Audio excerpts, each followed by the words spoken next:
Move the boat forward about 8 feet and long lines. The tide was already extremely high this morning, which I don't think had anything to do with the storm. So I've got my new piling here, which of course you always wish it was higher, but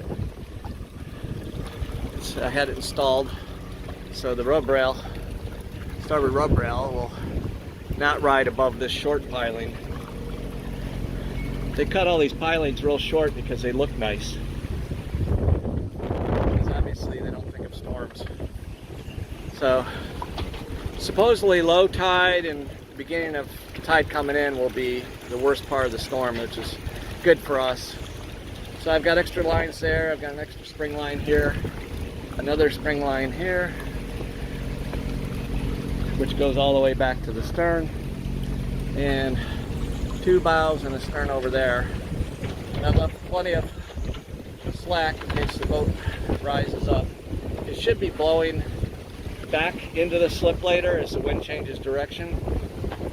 So these lines should become more slack back here, and the bow lines will snug up. So that's about where we're at. There's no power, so I'm running the generator. And I do a little dock walk before I leave. It's around noon on Thursday.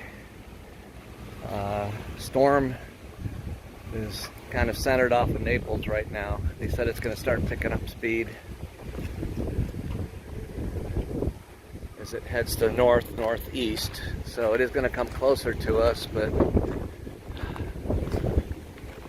not supposed to have any more than tropical storm winds. But we will have a tide surge. That's Art's boat. Oh boy, hope his lines are loose enough.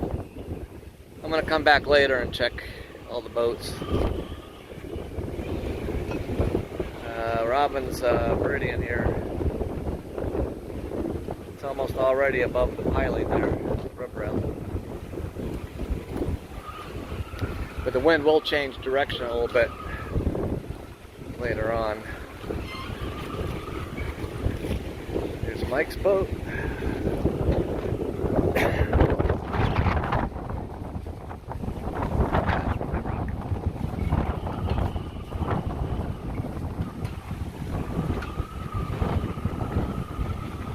And waves are already breaking over the